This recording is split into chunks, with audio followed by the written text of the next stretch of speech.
It's 5 o'clock in Pirate Country, and it's time to get pumped up with the P-Man. Hit the door and hit the road. 94.3 The Game is going to get you home, and the P-Man's not holding back. Yes! Yes! Pirates win! Pirates win! Bring on the Patrick Johnson Show on 94.3 The Game. Holy mackerel! Oh, my goodness! The flagship station of the ECU Pirates. Okay, welcome everybody. Nice to have you along with us here. Patrick Johnson on the Patrick Johnson Show. It is on air, 94.3 The Game, online, 94.3thegame.com, and on your favorite tablet, iPad, or phone at the IBX Media app. Philip Pilkington's here. Brian Mull later in the hour. We're talking the NCAA. We're talking the coaching carousel. We're talking a lot of different things. Looking forward to having him on. We'll also have some news as it pertains to Pirate athletics. Spring football getting underway. You've got some basketball news that Pilk will have for you today. And obviously the big story is the baseball from last night.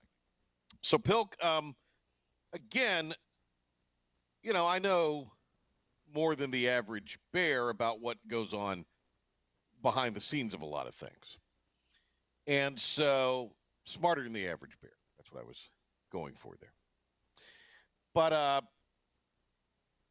last night, I'm watching the game. I got all of my stuff done. I thought I had some stuff to do last night, but I didn't. So I had a few minutes.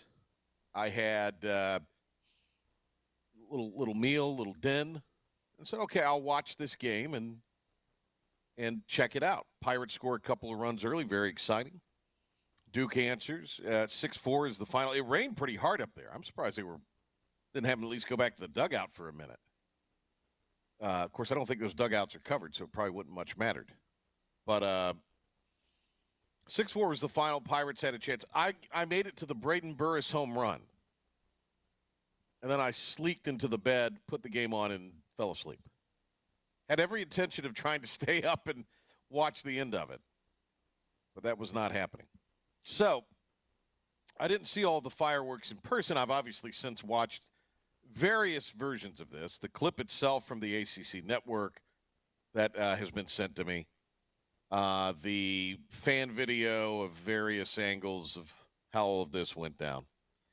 And, last night, a lot of wide angles from the ACC network production.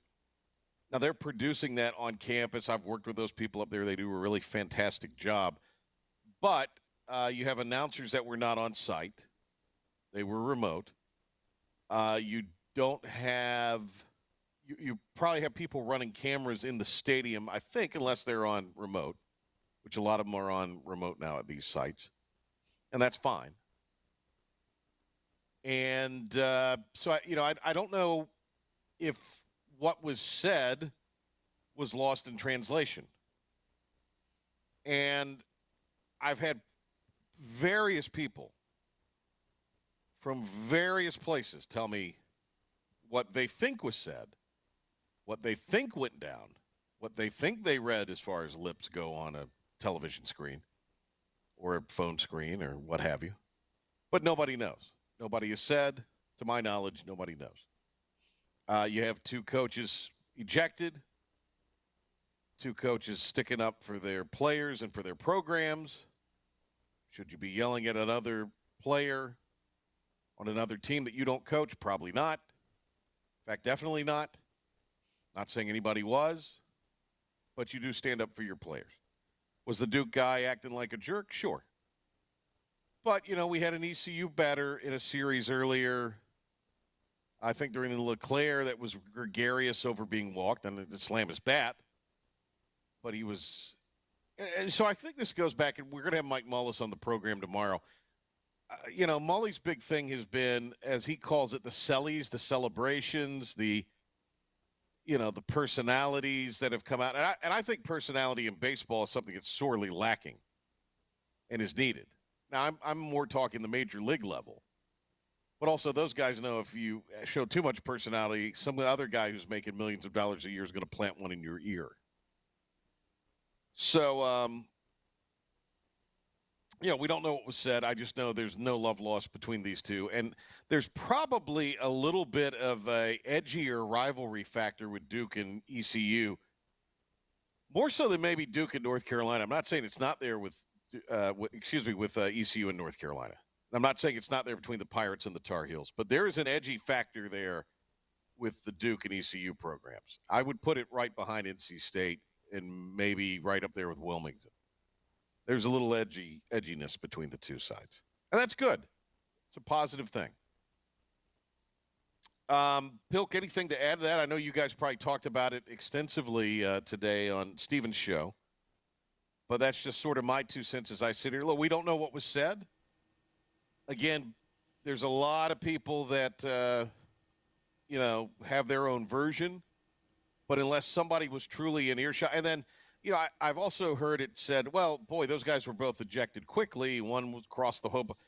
We also don't know, and I can guarantee you there was something said. We don't know what was being said to the guy at home plate by both dugouts during innings, between pitches, during the game. So that might have been why the heave-ho was as quick as it was.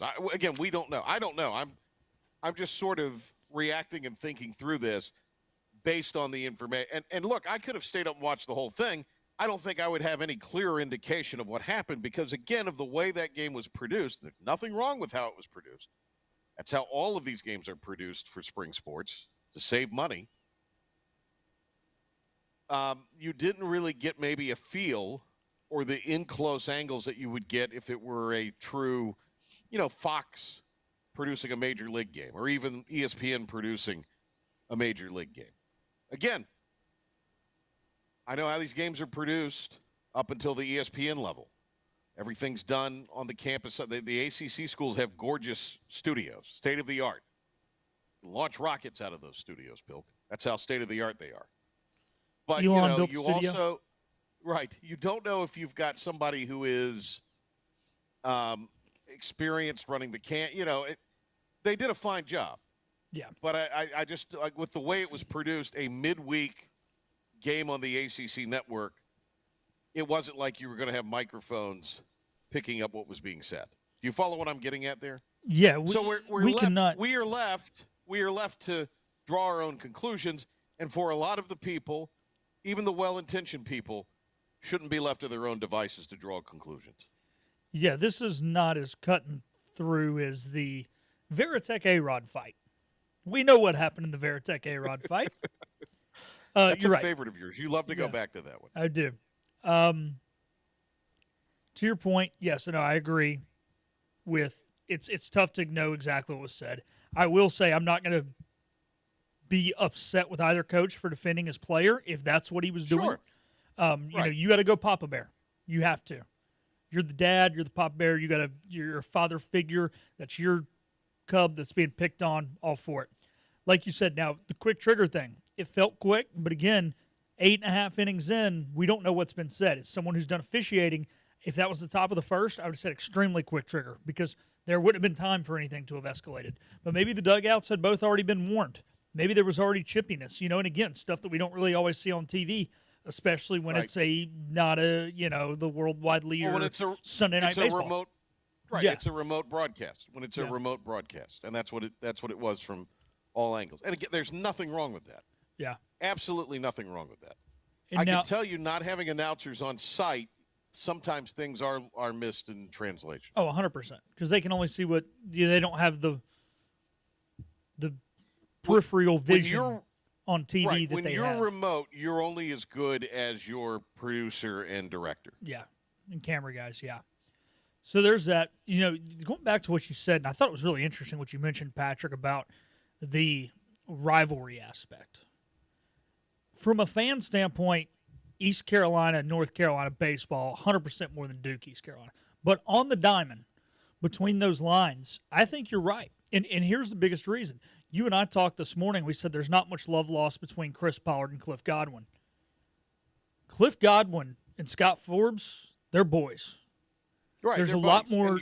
Yeah. I wouldn't say there's no respect. Like Forbes. Yeah, but I met Coach Forbes' father in the press box when they were in town, and talk about a guy who was very respectful, appreciative of us having them.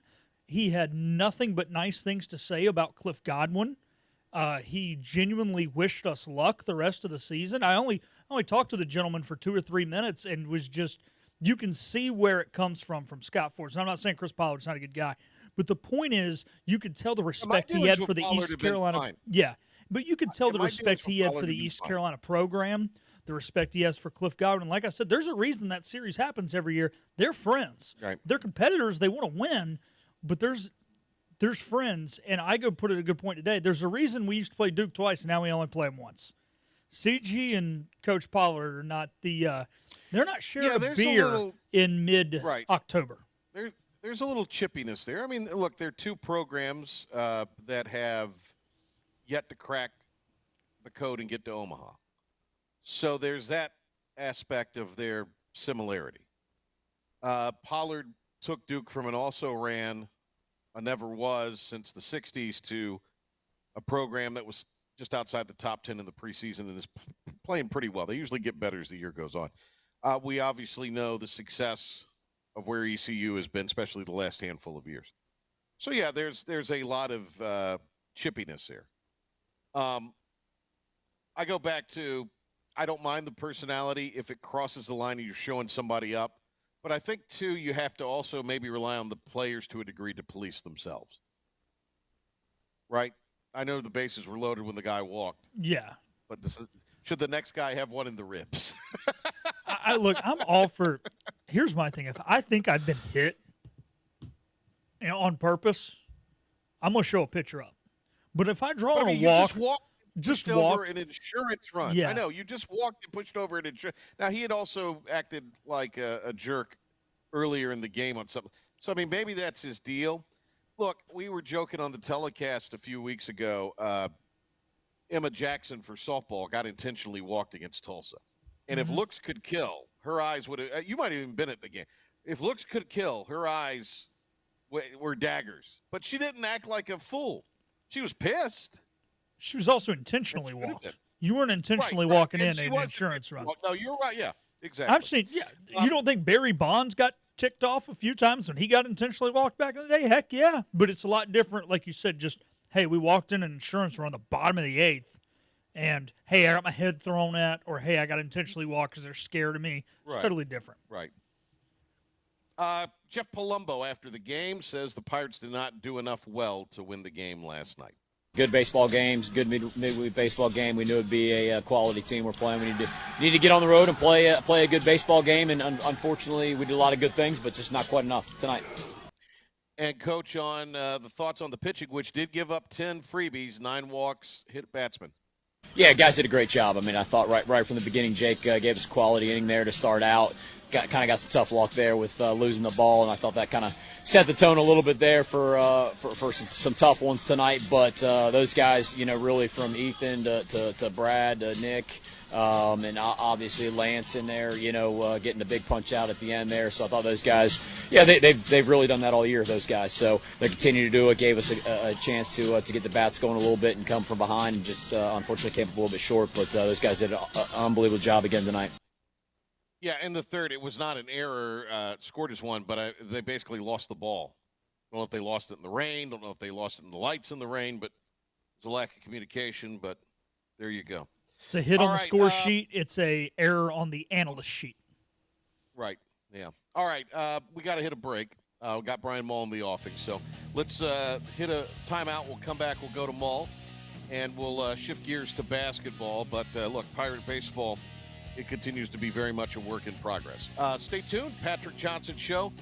We continue with Brian Mull next. The team of Flatlands Jessup is working overtime to help ensure that Eastern North Carolinians like you get the health insurance help you need this open enrollment period. New legislation passed, meaning more people than ever qualify for affordable coverage. Let us help you today.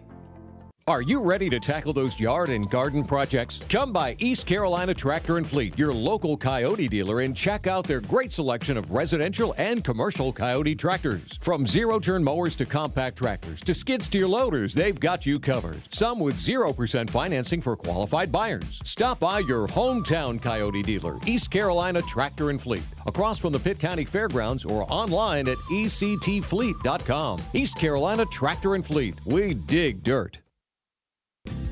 Big tax credits are back. Get a 30% tax credit, up to $2,000 off your new Mitsubishi electric heat pump install. Let Comfort Master help you take advantage of the tax credits with a qualifying Mitsubishi electric ducted heat pump or non-ducted Mitsubishi electric mini splits. Mitsubishi electric mini splits are ideal for bonus rooms, garages, or sunrooms. If you need a new HVAC unit, call Comfort Master today. Call Comfort Master. Call Comfort Master. The best burgers around. Everyone loves a thick, juicy, and fresh burger. Tiebreakers in Greenville, plus the all-new Tiebreakers in Winterville. Two real burgers, better than anybody. So don't just go to any burger-themed restaurant chain. It's time to break the chain and eat local. Tiebreakers, real burgers at its best. Everybody loves burgers. You know what the problem is with standard belts? Usually you have to choose between too tight or the opposite, too loose. But with Anson Belt and Buckle, you don't have to choose. We got rid of the holes and instead have a track system designed for micro-adjustability. That way you can enjoy a perfect fit every time. Anson Belt and Buckle. Find your perfect fit today.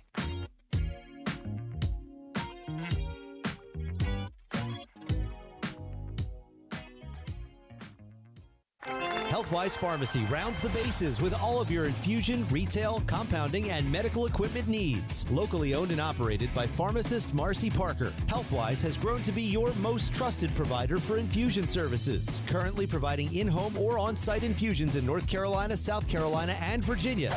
Visit Healthwise Pharmacy at 615B South Memorial Drive or call 252-295-0059 to speak to a patient service representative to find the option that best suits your needs. Tired of the 1-800 numbers advertising Medicare products? Flatlands Jessup has 6 offices all throughout eastern North Carolina. You get face-to-face help from our local award-winning licensed team. Stop by today. Flatlands Jessup, your whole world covered. We have you covered with all the ECU news and beyond that you need for the drive home. The Patrick Johnson Show on 94.3 The Game. We're talking hoops with our great friend Brian Mull at BG Mull on the X. Welcome, college basketball and golf scribe Brian Mull back to the Patrick Johnson Show ahead of tomorrow night's action in the Sweet 16. Mull, greatest time of year for you. Your Dodgers are world champs. They're opening things up tomorrow. You got basketball tomorrow. Golf is going strong. Great to have you on with us, my good friend. It really is. October is a great month for sports, but it's really difficult for my liking to beat this stretch right here with opening day. Baseball on the horizon, the Sweet 16 of the NCAA tournament, and those Masters commercials appearing more and more frequently on the television screens. Azaleas in bloom down here in Wilmington, letting us know that there will be a major golf championship played here very shortly, and the one that most people care the most about. So, yes, plenty to cover. Let's get to it. Do you buy into it is the demise of the sport and of the event as we know it, particularly the event, that we have an all P4 Sweet 16, or is this an anomaly? No, this is not an anomaly. This is what we can expect going forward. It's been trending towards this with every decision that's been made in college athletics over the last 15 years. If you look back to a point in 2010 or so when a league like the CAA was consistently either a multi-bid league or a league that had a team that could win a game or two and earn a seed as high as an 8 or a 9 on a pretty consistent basis. And then you look at a very good UNC Wilmington team that was a 14 seed this year as the conference champion with 27 wins, and played had the perfect game plan against Texas Tech, which Texas Tech, they baited them right into it. They set a school record for threes, and Wilmington played great and lost by 10. And I mean, that's just where we're at now with the disparity in talent. I don't think it was any surprise that Drake was one of the few mid majors to win, because what did Drake have? They had continuity. They had 4 starters who had been with the coach for multiple seasons, won national championships at the D2 level. That's the advantage the mid majors used to have. The mid majors no longer have that advantage because their best players are hopping in the portal and taking the big payday, and you can't blame them for that. That's just the way it is. With that said, Brian, much to the chagrin of the talking head class, who, by the way, have shepherded this thing all along without even raising a peep or a finger or questioning any of it, or using their bully pulpit to do so, the tournament is seeing its highest viewership numbers in 32 years. How do we correlate that then to what all the pearl clutching from the, again, talking head class at CBS Sportsnet and the worldwide leader, Fox, et al.? Well, I think it's pretty simple. Maryland and Arkansas and BYU have more fans than Florida Gulf Coast or VCU or George Mason. So that any time that these schools with these massive enrollments and thousands of alumni are doing well and able to advance to the second weekend of the tournament, there's just more people that are interested. And let's be honest, as cute as these stories always are in the first weekend, and as much as we love the little guy beating the big guy, often, by the time they get to this round, it leads to some snoozers, some blowouts. Where the teams, do you remember St. Peter's in the Elite Eight a few years ago? That was it was a great little story until it became time to determine a Final Four. And I think now what we have, and we've had the last couple of years, is we have phenomenal, the best basketball of the year. We played Thursday and Friday night as far as matchups. Now, who knows how the games will go, but when you look at the projected spreads, even Duke, who's been dominant, only a 9-point favorite over Arizona. And I think that we've got this. If you watch, when I watched games this year, it was clear that there were a couple of tiers. There were 5 or 6 teams that we talked about all season that could win the national championship. I never really wavered from those 5 or 6. And then there was about 20 teams that were just clear. The difference between the 20th best team and the 40th best team, North Carolina, was significant. There was a delta there between those teams when you watch them play basketball, and maybe somebody's got to be 20th and somebody's got to be 40th in the analytics. But when you watch those teams play basketball, the top, a team like Kentucky, who was rarely even full strength, was a dangerous team. You're talking about one of 3 teams that beat Duke. And granted, that was a game where Duke had its worst 3-point shooting game of the season, and Kentucky played very well, but they did win the game. And so you're like, this is a team, if healthy, they could be dangerous. Well, here they are, and I'm sure Rick Barnes and Tennessee are frightened by the fact that they have to play a Wildcats team that's frankly older, better, and should win that game handily. Well, let's go through some of the action here. Get your Elite Eight picks, maybe your Final Four. I don't know how much that may have changed. All right, BYU and Alabama tomorrow night in one of the early games. Maryland and Florida took a last-second shot, the only one of the tournament so far, for Maryland to advance. I like Florida in this scenario, and I'm intrigued by BYU. That's going to be a pick 'em up and put 'em down kind of deal in Newark tomorrow in the early game. No doubt about it. If you liked old school 80s Alex English Denver Nuggets basketball, this is your kind of game, because I honestly believe somebody's scoring 100 points in this one. Neither one of these teams is really interested in playing a lot of defense. Both love to play with pace, and both have incredible offenses that can just put points on the board almost at will. This really should be the most exciting game. It's ranked number 1 in Kim Palm's thrill score of the games on Thursday night, and I would not disagree with Mr. Pomeroy on that. I feel like this game, just high-level shooting, skilled players, It won't be a tractor pull, physical fist fight like we're going to see in some of the other matchups. I mean, these coaches they're gonna get out and run and try to put points on the board. I think BYU is very dangerous if Alabama continues to defend at the level they've been defending. Maryland, Florida, Gators all day in that one, I think. Yeah, I like the Gators there, and let's be honest. There's some real distractions around the Maryland program right now. When you look at their coach Willard being mentioned as a strong candidate for Villanova, and you look at some of the comments that Willard made earlier this season that were kind of derogatory towards his administration. Sounds like an unhappy camper, and the opportunity to go somewhere like Villanova, where Jay Wright proved you can go to the highest level. I just think the Gators roll here. I think the Gators survived their close call the other day against the Huskies of UConn. All right, Arizona, Duke, Texas Tech, Arkansas. Let's get Arkansas, Texas Tech, and then we'll talk a little more detail about Arizona, Duke. But Arkansas, Texas Tech tomorrow night after 10 o'clock. I'm very impressed with this Texas Tech squad. Obviously, not the deepest team.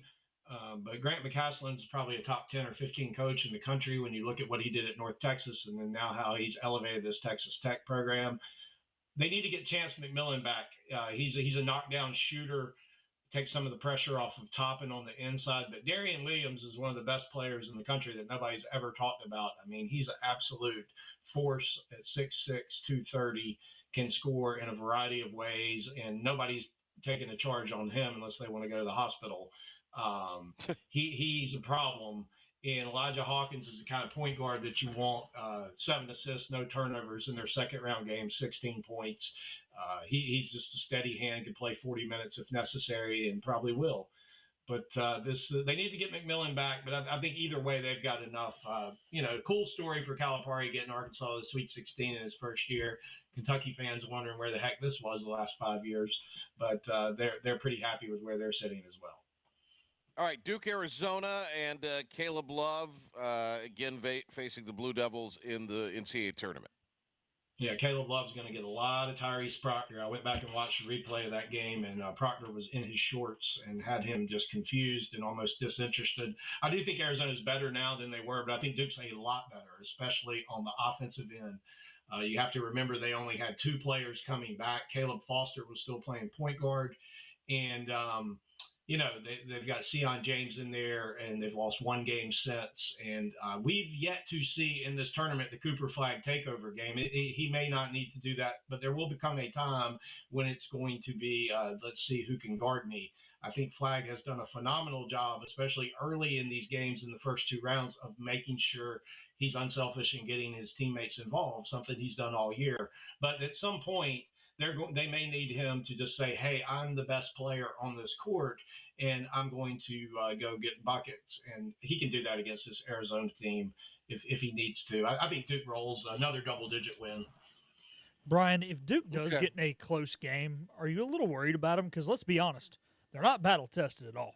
They kind of, I wouldn't say they handled Arizona, but they were winning the game at the end. Same thing with Auburn.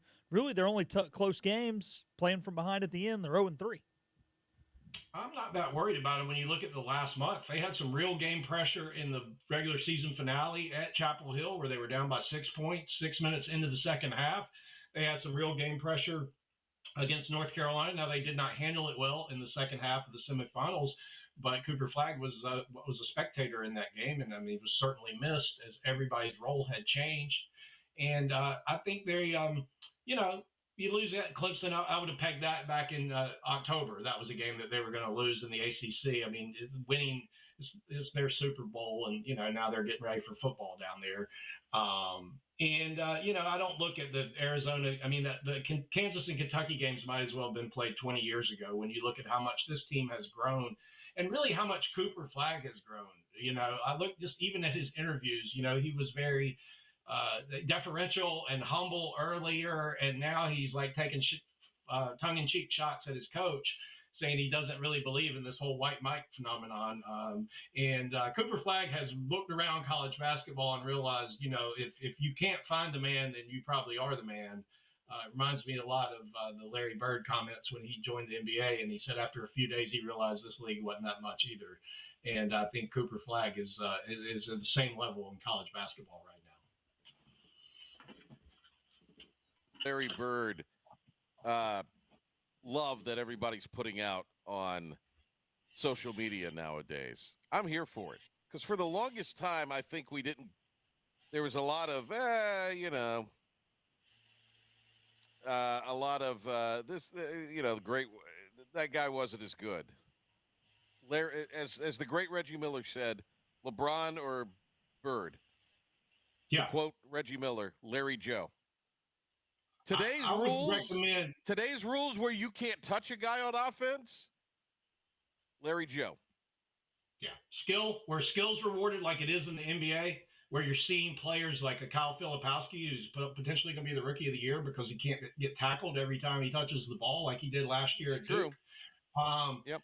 Where you see skilled players with size that are allowed to flourish in the NBA, Larry Bird would have been, a triple-double every night if he wanted to.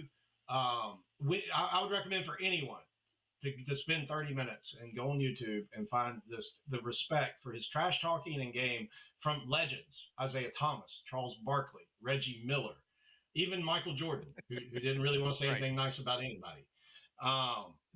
They understood the way he could control the game and let you know about it. And you're talking about one of the heydays. I mean, some of the best, Magic Johnson, some of the best who ever played the game he played against. All right, really quick. Here, you got you like Kentucky beating Tennessee, and my good close personal friend Rick Barnes. Then you have Purdue Houston. I'm assuming for two reasons. One, you've been bullish on Houston all year, and Matt Painter's on the other sideline. You feel good about the Cougars.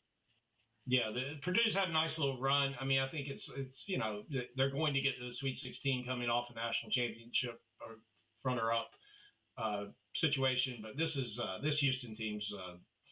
They may be a little nervous with the way they handled the end-of-game pressure in the second round, and I do think that's could be a problem going forward. They were horrible, like they'd never seen pressure, picking the ball up in terrible spots and making ill-advised passes. But the Cougars' role here, the difference with this team and past Cougars teams is they can shoot, and they're into a dome now, so it'll be interesting to see if they can still make some shots in the dome. But I like the Cougars to roll there. And then and then you Auburn, like Kentucky as you, Auburn, Michigan. Yeah, I like Auburn and Michigan State in the other two games. I mean, really? Okay, okay. Yeah. I got to stick with my bracket. I can't abandon my bracket now. Okay, well, I mean, a little context here with after watching the first weekend. All right, so Duke, and did you say Alabama? Or did you see? I think BYU, but I like BYU. I'm fine with BYU there. I definitely like the 5.5 points. If you're interested in that sort of thing. All right, so Duke advancing to play who? Duke will play BYU and then play Houston. Okay. All right, so you got Duke to the Final Four, Houston to the Final Four. Florida, Texas Tech. Who you got, and who goes to the Final Four there?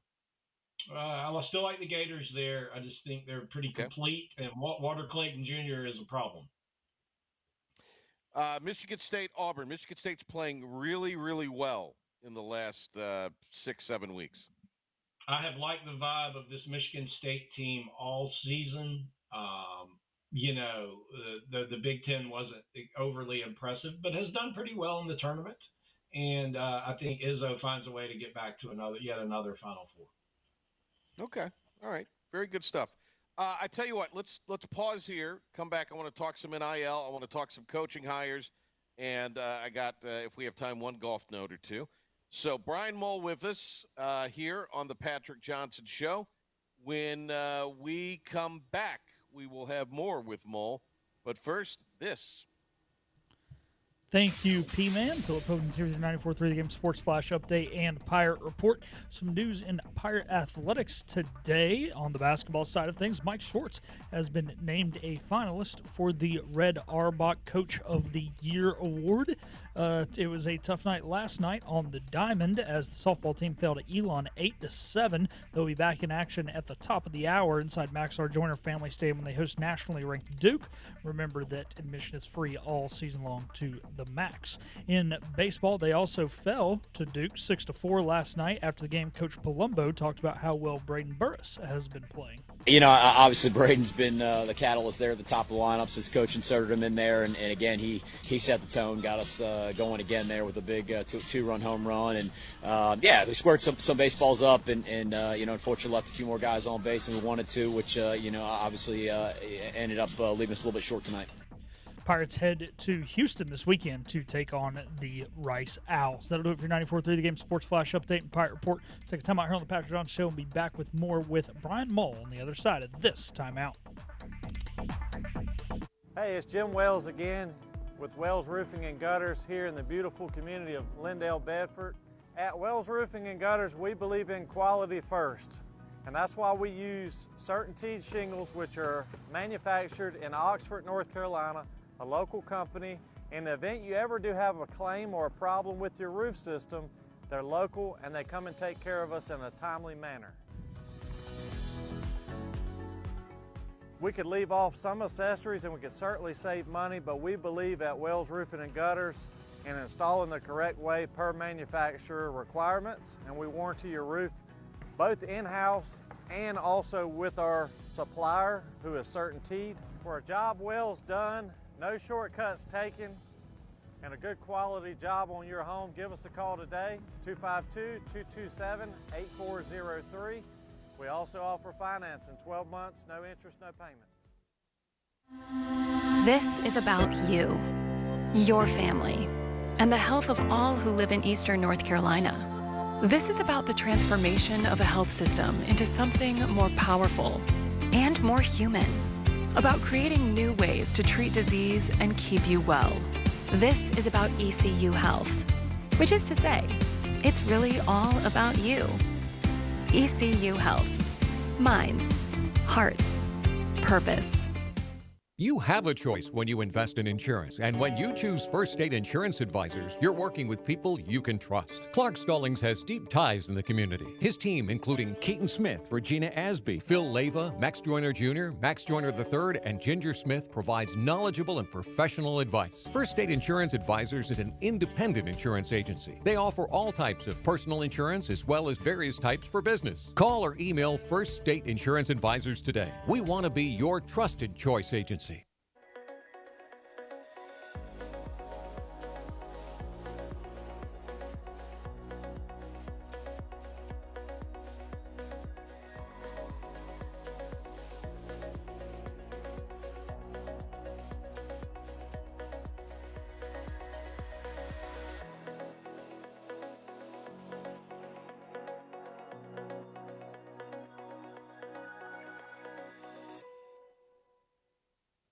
Other restaurants claim their food is fresh and fast, but are they friendly? At Moore's, you're treated like family the minute you walk into their doors. With locations in Winterville, New Bern, Swansboro, Morehead City, and Jacksonville. We've been practicing what we preach since 1945. At Moore's, our barbecue is slow cooked and smoked over real wood daily until it's so tender it's falling off the bone. Combined with our fresh chicken, cooked-to-order seafood, and homemade fixins, we're sure you'll agree. If it's not Moore's, it's less. Have you noticed he's in his own little happy hour? We're back to the Patrick Johnson Show on 94.3 The Game. This is the Happy Hour program. Here's the P-Man. Brian Mull joining us here on the Patrick Johnson Show today. It's been an action-packed edition, as it always has been. Word that the Pirates, Brian, are going to be getting an appreciable amount of NIL dollars, which is something that needs to probably happen if ECU wants to compete. And look, frankly, I'm excited that it's happening. So if you're East Carolina and you're looking at your needs, all of the guys, your kind of big three, big four, if you count the freshman kid from Oklahoma who got some minutes this year. If you look at, you got Riley back, great athlete. You got Woodard back, a difference maker, because he could do a lot of different things with great length. LeBeau, I think you kind of know what you're getting. Maybe he's a rotation piece. I think if you're ECU, you got to get some shooting. You got to get a veteran point guard. I would like to see this team go out and get a couple of bigs. And I'm not talking lumbering 7-footers, but I mean a couple of guys maybe in that 6'8", 6'9", 6'10" range that you can rely on, dump the ball into, and they make a play, and maybe even protect the rim. No, I agree. I mean, certainly Mike Schwartz has a busy offseason ahead of him when you lose the nucleus of the team like he has. Shooting, to me, is going to be at a premium in this portal, just like every portal.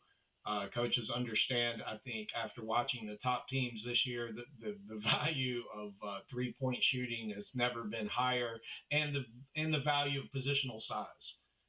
When you look across the board at the teams that are still competing, we're seeing teams with length at the wings and in the backcourt, and if you have that, you don't necessarily have to have the rim protector, but that helps. And an ability to switch on screens and just cover up some mistakes with sheer size and length. So busy off season for Mike Schwartz and his staff. I'm sure they're already making many phone calls and doing due diligence. And as we've seen, it's not about talent accumulation; it's more roster construction. That's kind of the new overused term, but it's never been more true in basketball. We've seen it in the NBA for years, where teams go shopping and get superstar free agents, but the mix isn't right, and sometimes the mix is perfect. Look at the Cleveland Cavaliers this year. I mean, that's not a team anybody would think would be this dominant, but they've obviously got a great fit of personnel, and I think coaches have got to pay a lot of attention to not only the character of the guys they're bringing in, but are they playing for the name on the front of the chest, but like, how do they fit together? And if you have 2 or 3 ball dominant guards on one team, that might not work. Or if you don't have shooting and you only have guards that can get to the basket, that's going to hurt the entire squad. So just have to try to get as many of the pieces that you can to put the entire puzzle together. The great Brian Mull with us here. Coaching hires, coaching carousel. Sean Miller to Texas, major upgrade. That could end up being a scary situation in the SEC. Yeah, I love Sean Miller. Always have. Teflon Sean. He's rolling right along. FBI. Remember that whole thing? Did that happen? Really? One of his assistants spent some time in jail, I think. But he is now a very well compensated head coach at one of the top programs as far as resources in the nation, a place that's desperate to become an elite basketball program. They've never really been that, in my opinion. They've always kind of been on the outside looking in. But I think Sean Miller's as good a coach as they've had, and things are looking up in Texas. So, like you said, tremendous upgrade over who they had on the sidelines. They should have never hired in the first place. And then you got Will Wade. It was official yesterday, brought on at NC State. I know you've got a little bit of a relationship with Will. Give me an idea of what you think he will be able to. Again, this all comes down to, are they going to fund the NIL properly at that level? If they do, Katie barred the door, I think. This is maybe the in my opinion, the best hire in college basketball in the last decade. I think Will Wade is going to absolutely crush it. 25 wins and a top 5 seed in the NCAA tournament next season. You can book it. I don't think there's a better fit. The fans are going to love him. I've talked to 3 coaches in the last week. I always try to catch up with some guys I lose touch with and actually have a real phone conversation with 3 guys that know Will, 2 of whom worked with him at some point, and they all 100% home run, because what they said is everybody focuses so much on the strong ass offer and the accumulation of talent, and they forget that Will's a very, very bright basketball mind. And I think if you look at his coaching trajectory, taking 4 different programs to the NCAA tournament, winning games with 3 of those programs at this level at his age is unbelievable and really incomparable.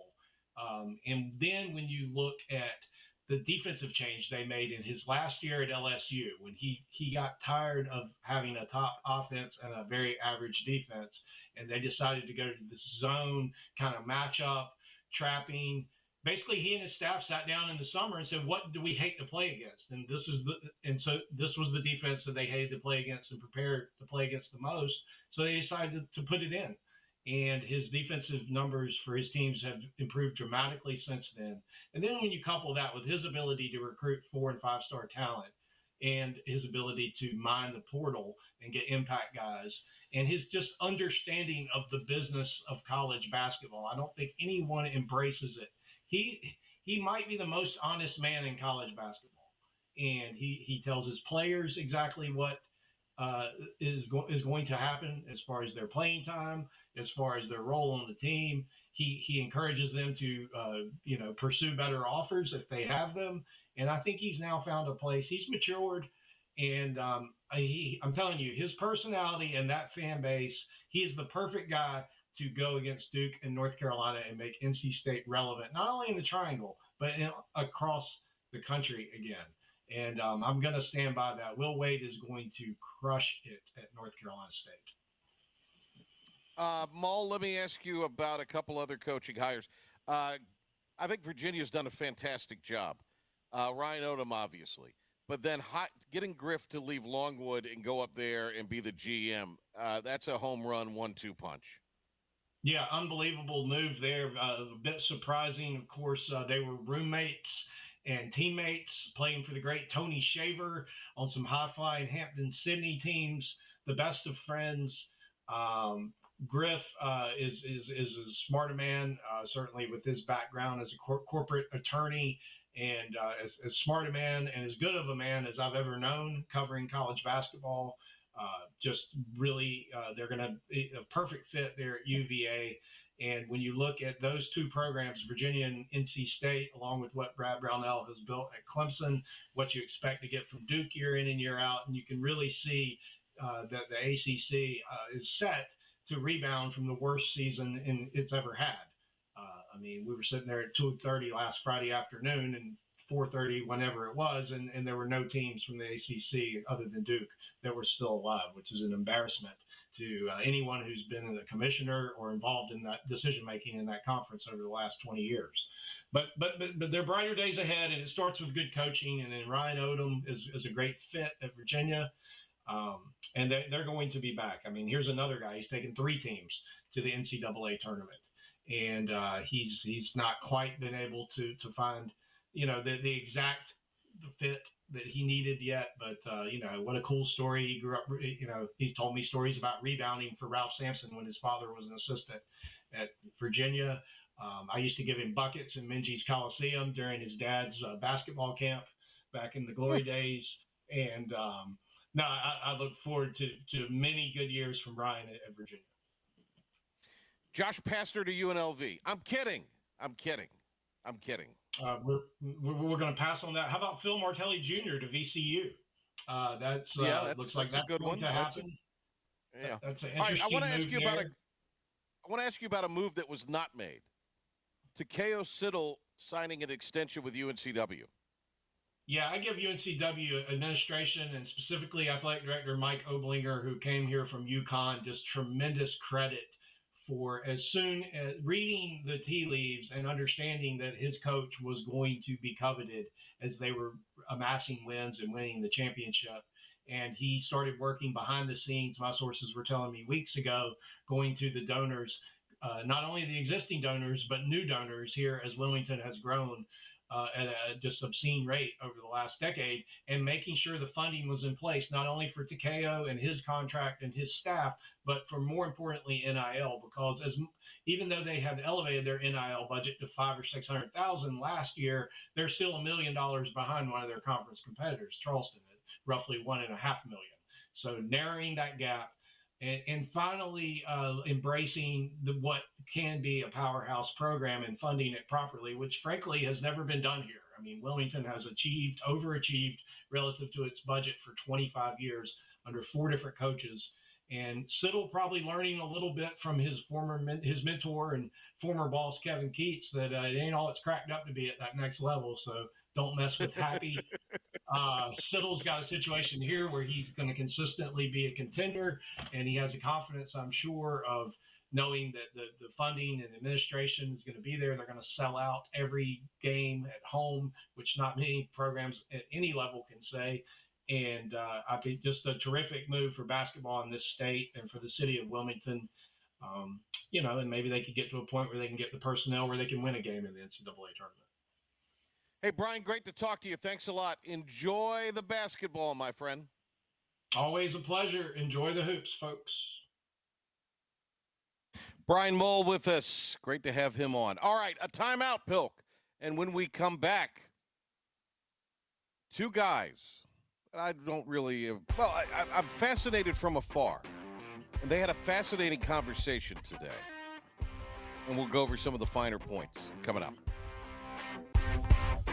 Your roof is a vital part of protecting your home and family from dangerous storms and hurricanes. At Assist Roofing, we install and maintain metal roofing that provides precise protection. Add value to your home while lowering utility costs with a fortified roof to last a lifetime. With 0% financing, grants, and Energy Star Green Roofing tax credit available. Call us to schedule a free consultation so you can weather any storm with confidence.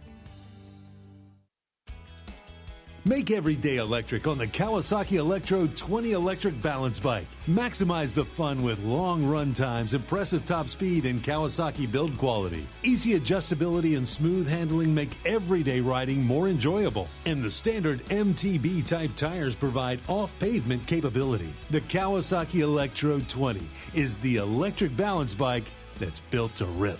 Go to Ron Ayers Motorsports, Memorial Drive north of the airport, Greenville. Your confidence makes everything look good. You see the world in vivid color, not black and white. Swing through your neighborhood Fantastic Sam's cut in color. And let our experienced stylists take you from everyday to extraordinary. Fantastic Sam's hair salons are locally owned and operated. Our full-service salons are conveniently located in Goldsboro, Kinston, Greenville, New Bern, Jacksonville, and Calabash. Stop in today at Fantastic Sam's, where the possibilities are endless. Acre Station Meat Farm, along with Lane Angus Beef, bring you Farm to Fork Beef. Stock your freezers now with affordable beef boxes, just in time for the grilling season.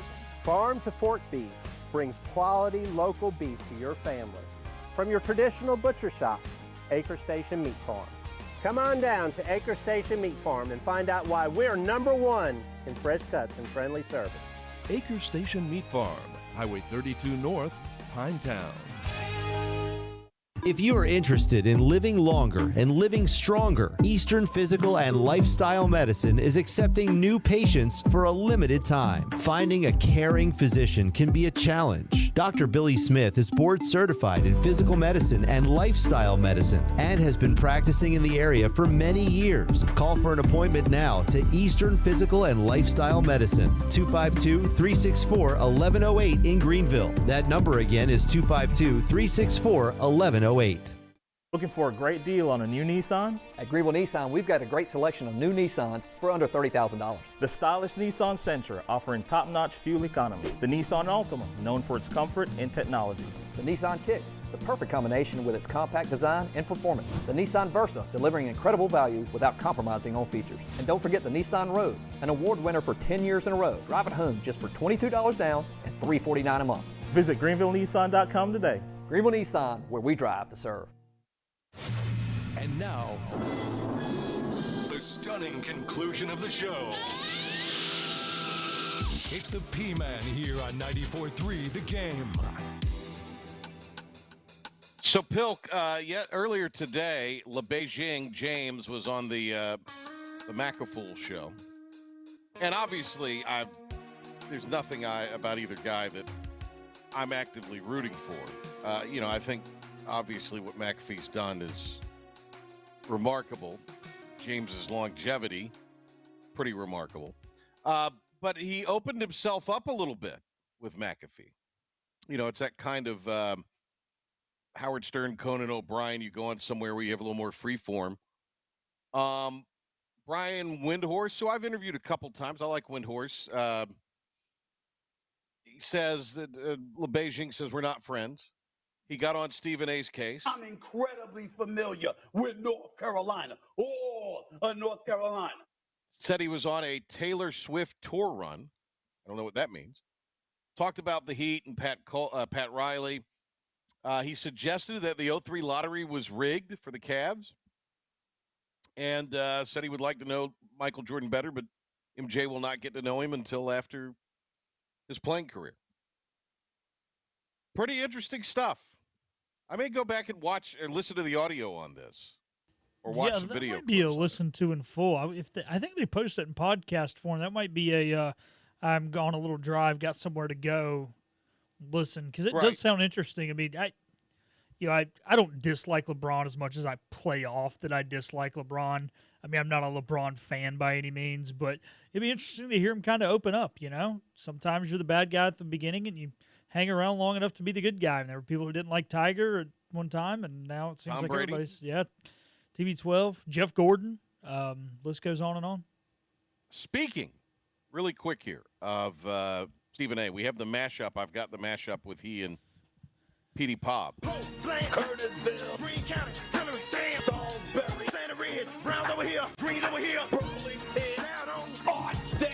You know, like Screamin' A is not familiar with North Carolina. He's familiar with the Triad, but not North Carolina. It's a school in the Triad, and he learned in the neighboring towns. Right, and that's fine. That's admirable. A lot of ECU students don't learn the neighboring towns. But there's been a movement. You know, we talked about the Ric Flair thing yesterday, the Ric Flair Act. There's now been a movement to put the official song, the official hip-hop song of North Carolina, Petey Pob's Raise Up. Oh, God. Row high. How I don't high, like row it high. Petey Pob. I know. Why I'm no, not you don't? I'm not a huge fan You of want the it to be some garbage from Randy Travis. Well, he is from North Carolina. No, honestly, hey, you know what I like?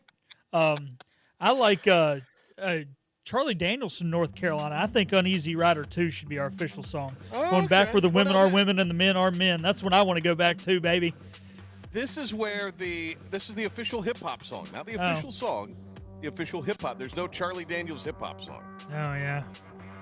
We'll find another hip hop song. J. Cole's from North Carolina. Let's J. Cole. Yeah, let's do that. I don't Raise Ups. It sounds too close to Rise Up, which is the Falcon slogan. As we play it now when the Panthers score a touchdown. I miss the Boom Boom by Big Head Todd.